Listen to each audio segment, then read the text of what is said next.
Welcome to back physio tips by doctor Saiful. পরিসংখ্যানে দেখা গিয়েছে বাংলাদেশের প্রতিটা ঘরে ঘরে অন্তত একজন করে পিএলআইডির রোগী আছে। সব পিএলআইডি কিন্তু সাইটিকা নয়, অর্থাৎ পিএলআইডি মানেই যে সাইটিকা, বিষয়টা এমন নয়। সাইটিকা হলে আমাদের কোমর থেকে পেন পায়ের গোড়ালি অবধি চলে যাবে। সেটা ডান পাশেও হতে পারে কিংবা বাম পাশেও হতে পারে। অনেকেই সায়াটিকা পেইনের জন্য পিএলআইডির সবগুলো এক্সারসাইজই তারা করে থাকেন।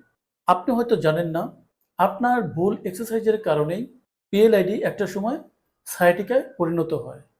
আজকে আমি দেখাবো পিএলআইডির 4টি এক্সারসাইজ, যে 4টি এক্সারসাইজ সারা পৃথিবীতে বৈজ্ঞানিকভাবে প্রমাণিত পিএলআইডির সায়াটিকা পেইনের জন্য। যে এক্সারসাইজটা দেখাচ্ছি, আপনি এই পজিশনে গিয়ে আপনার এলবো স্ট্রেট করে আপনার রিস্টের উপরে সাপোর্ট দিয়ে, ঠিক আমি যে পজিশনে আছি, আমার যে ব্যাক, আমার কিন্তু কোমর ঠিক এই জায়গাটা, এটা কিন্তু গ্রাউন্ডে টাচ করে আছে। অনেকে এরকম করে, এরকম কিন্তু হবে না, এটা ভুল এক্সারসাইজ হবে। ঠিক এইভাবেই থাকতে হবে। এভাবে আপনি 10 সেকেন্ড হোল্ড করে রাখবেন।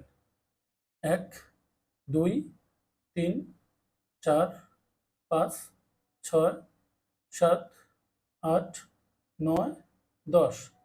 এই এক্সারসাইজটা করলে আমাদের কোমরের উপরে একটা চাপ পড়বে উল্টা দিকে, কারণ আমাদের সায়াটিকা পেইনের ক্ষেত্রে সামনের দিকে ঝুঁকলেই কিন্তু পেইনটা বাড়ে।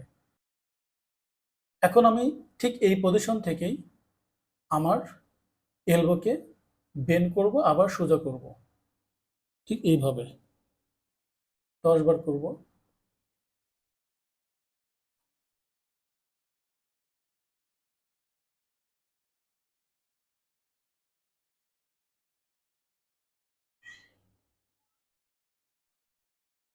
ওকে। গবেষণায় দেখা গিয়েছে সায়াটিকা পেইন ভালো হওয়ার জন্য ক্যাট ক্যামেল এক্সারসাইজ খুবই গুরুত্বপূর্ণ ভূমিকা রাখে। সারা পৃথিবীতে এই এক্সারসাইজটি করা হয় সায়াটিকা পেইনের রোগীদের জন্য। এটা আমি এখন দেখাতে চলেছি। ঠিক আমার কোমরটা, ঠিক এই জায়গাটা একটা কার্ভেচার দেখা যাচ্ছে, আর আমার মাথা কিন্তু উপরের দিকে, মাথা উপরের দিকে, কোমর মানে কোমরটা কিন্তু আমার বাঁকা হয়ে আছে। এখন আমি এই পজিশন থেকে এটাকে আমি ঠিক এইভাবে উল্টা দিক করব, এইভাবে আবার করব।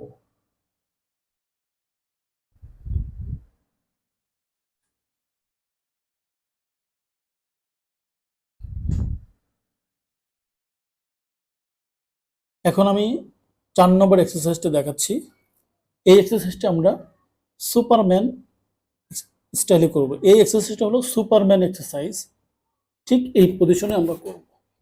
এই এক্সারসাইজটা করতে গিয়ে আমাদের 2 হাত সামনের উপরের দিকে উঠবে, আমাদের চেস্ট সাথে বুকও উপরের দিকে উঠে যাবে, এবং আমাদের 2 পা একই সাথে উঠে যাবে। মানে 4 হাত এবং পা, সেই সাথে বুক এবং আমাদের যে চোখ, এই আইটা ঠিক এই বরাবর থাকবে, সমান্তরাল অবস্থায় থাকবে।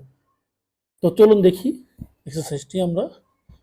আমি 2 পা এবং 2 হাত উঠিয়েছি।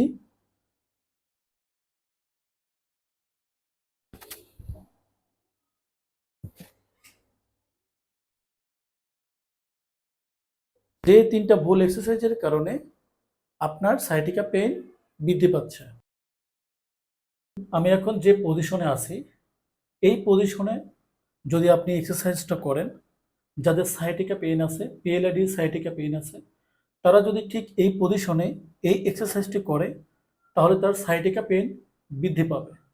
অনেকেই এইভাবে এক্সারসাইজটা করে, মানে আপনার হাত নিয়ে ঠিক আমাদের টোর উপরে এইভাবে টাচ করে, অনেকে 2 হাত দিয়ে করে। এইটা করলে যে কারণে আমাদের সায়াটিকা পেইনটা হচ্ছে, সেটা আরো বেশি পরিমাণে হবে। অর্থাৎ আমাদের যে ভার্টিব্রাল মাঝখানে যে নরম জেলি রয়েছে, সে জেলের উপরে আরো বেশি পরিমাণে প্রেশারাইজ হবে। প্রেশারটা মাইল্ড অবস্থা থাকে, তাহলে সেটা সিভিয়ার পর্যায়ে চলে যাবে। তাহলে আমরা এই এক্সারসাইজটি কখনোই করব না। পিএলআইডির সায়াটিকা পেইনের ক্ষেত্রে এই এক্সারসাইজটি প্রত্যেকেরই নিষেধ, করতেই পারবে না এই এক্সারসাইজটা। যদি কেউ এই এক্সারসাইজটা আপনাদেরকে দিয়ে থাকেন, যদি কোনো ডক্টর দিয়ে থাকেন, তাহলে আপনি এই এক্সারসাইজটা করবেন না। এটা সায়াটিকা পেইন বৃদ্ধি করবে। 2 নম্বর যে এক্সারসাইজটি করা যাবে না সেটি হলো এই পজিশন থেকে আমাদের এই যে নিতম্ব, গ্লুটস বা নিতম্ব, এটা গিয়ে আমাদের ঠিক হিলকে টাচ করে আসে।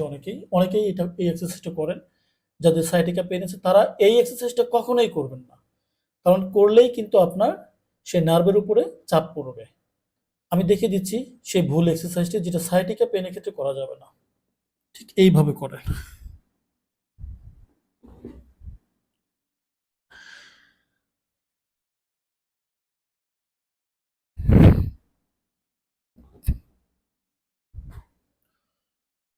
এই এক্সারসাইজটি মোটেও করবেন না। যদি আপনি এই এক্সারসাইজটি করেন তাহলে কিন্তু সায়াটিকা পেইন বৃদ্ধি পাবে, অর্থাৎ সায়াটিকা পেইনের জন্য এই এক্সারসাইজটি পারফেক্ট নয়। 3 নম্বর যে ভুল এক্সারসাইজটি করে থাকে ঠিক এই পজিশনে, অর্থাৎ আমরা দাঁড়ানো অবস্থা, স্ট্যান্ডিং অবস্থায় ফরওয়ার্ড বেন্ডিং, একেবারে কমপ্লিট ফরওয়ার্ড বেন্ডিং এক্সারসাইজ, এইটা অনেকেই করে থাকেন। এই এক্সারসাইজটা করলে তার সায়াটিকা পেইন বৃদ্ধি পাবে, অর্থাৎ সায়াটিকা পেইনের ক্ষেত্রে এই এক্সারসাইজটি করা সম্পূর্ণ নিষেধ। যদি এই এক্সারসাইজটি সায়াটিকা পেইনের ক্ষেত্রে করা হয় তাহলে তার সায়াটিকা পেইন আরও বেশি পরিমাণে বৃদ্ধি পাবে। একটা সময় তার সার্জারি পর্যন্ত করা লাগতে পারে। আপনি যদি ঠিক এই এক্সারসাইজগুলো করে থাকেন তাহলে এখনই বন্ধ করে দিন এবং দেখানো 4টি এক্সারসাইজ নিয়মিত করুন। ইনশাল্লাহ আপনি সুস্থ হয়ে যাবেন।